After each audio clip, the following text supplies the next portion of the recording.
A lot of things look strikingly real in the Marvel Cinematic Universe, while some CGI tricks might seem obvious, like de-aging certain characters. Others are a little less known, even to the biggest MCU fans. It's pretty clear that special effects play an important role in bringing our heroes to life. In today's video, we're taking you behind the scenes of Marvel movies. Let's see how they work their magic.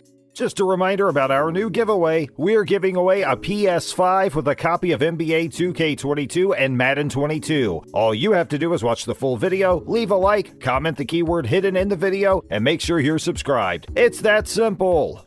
First, wires help heroes take flight. While Marvel movies are known for bringing some of the most impressive special effects on screen, some scenes, however, stick to good old-fashioned tricks. Wires, for example. Every time your friendly neighborhood Spider-Man swings through the streets, there are about 4 to 5 wires attaching to him to pull off that illusion. Strong, robust wires aren't just used to help heroes hover and swing about. In fact, they're also attached to Scarlett Johansson's Black Widow to help her with her rad athletic moves and the iconic superhero landing. All the flying ships and props that you see soaring high in the MCU movies are also held up by these cables. Interestingly enough, even the rubble that's flying around during massive explosion scenes is tethered to multiple wires. They help in controlling and directing the chaotic aftermath of a blast in a cinematic, more visual way. Turns out, cables are the true heroes behind the scenes. Next, blue screens help mimic space. You probably have heard abundantly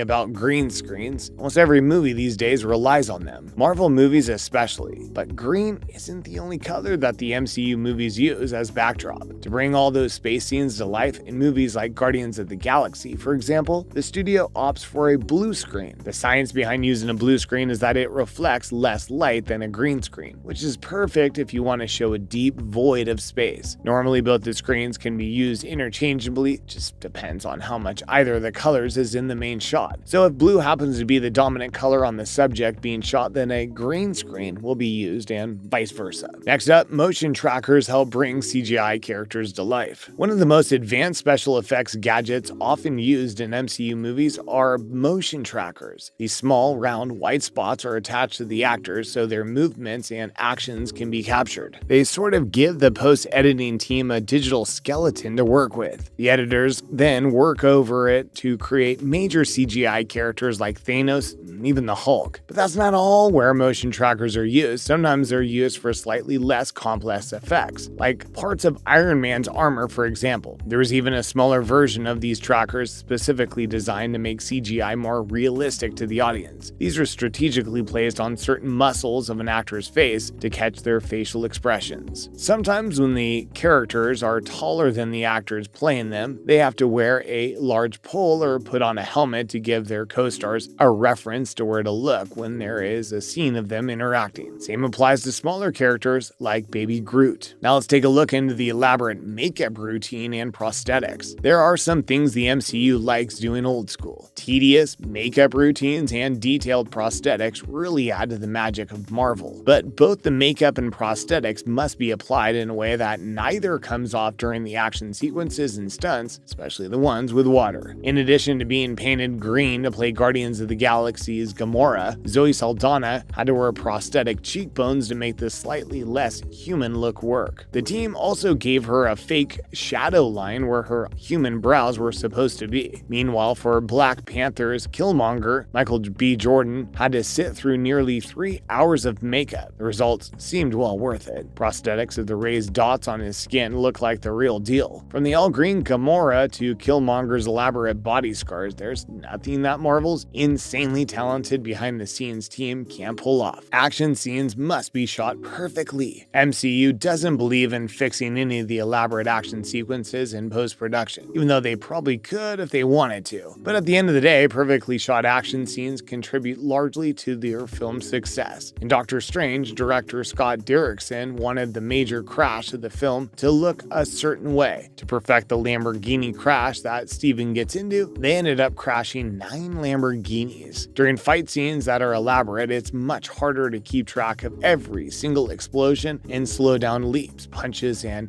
other movements. This is where the team's planning comes in. In Captain America Civil War, when Cap gets thrown out of a window, his fall is broken up by an awning, then a truck before he finally hits the ground. That awning had to be specifically built and positioned at just the right angle to pull off that stunt perfectly. Now that we've gotten the behind-the-scenes tricks covered, let's take a look at just how much CGI has been used in your favorite Marvel movies. Here are 7 things we bet you didn't know where CGI was in the MCU. Next up is Thor's eye patch. Yes, Marvel has resorted to CGI for something as simple as an eye patch. We all remember how the God of Thunder lost his right eye in a fight with his sister Hela during the events of Thor Ragnarok. He had to resort to wearing an eye patch to cover the hole in his face. Chris Hemsworth actually started out by using a real one, but it kept falling off inconveniently, so the team decided to replace it altogether with a computer-generated one. Next, a CGI Robert Downey Jr. If you think we're talking about the de-aged teenage RDJ in Captain America Civil War, you're in for a surprise. We'll have to go back to a couple of MCU movies for this one. Back in Iron Man 3, Downey suffered an injury on set, which made it impossible for him to finish up the remainder of the film. Even though it was just the 7th movie in the vast cinematic universe, the VFX department managed to wrap up the movie without the main lead. How, you ask? A ton of CGI and a body double. They had to carefully replace the double's physical appearance with RDJ's features to make it work. Considering it went completely unnoticed by the audience, we'd say the special effects team deserved an award. Now let's talk about Captain Marvel's long hair. Remember the scene from Endgame when a glowing Captain Marvel miraculously saves Tony Stark and Nebula from the depth of outer space? Well, there's more CGI in that scene than you might have thought. Turns out Carol Danvers' long blonde locks were added in post-production. In reality, Brie Larson had to wear a bald cap while shooting that scene. Cap versus Cap. Arguably one of the most enjoyable moments of Endgame was the fight between the 2012 Cap and the present one. Chris Evans had to film that scene from both the perspectives, where his face was fully visible the whole time, no matter which Steve Rogers he was playing. As thrilling as it was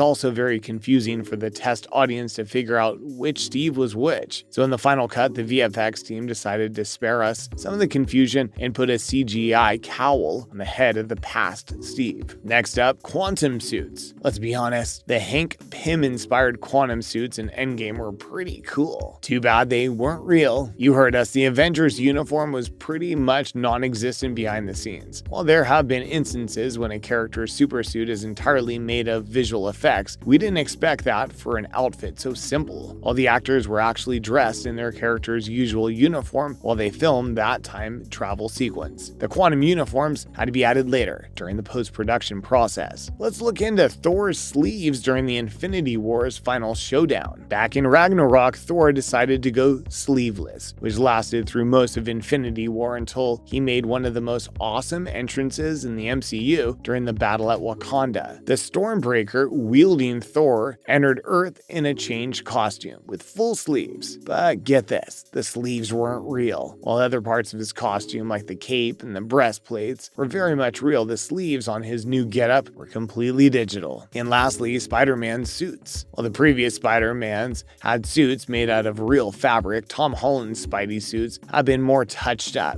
you can say. Unlike the quantum suits, most of the costumes were actually there on set, but the ones that we saw on screen were so infused with CGI that they can hardly be called real. By the time the VFX team had done with them, they had turned into nearly digital recreations. Of course, this doesn't include Peter's Iron Spider suit. That one was 100% CGI. And that wraps up our video for today, folks. Which behind-the-scenes trick did you like the most? Let us know your thoughts in the comment section down below. Be sure to like and subscribe to our channel for more videos like this. Thanks for watching.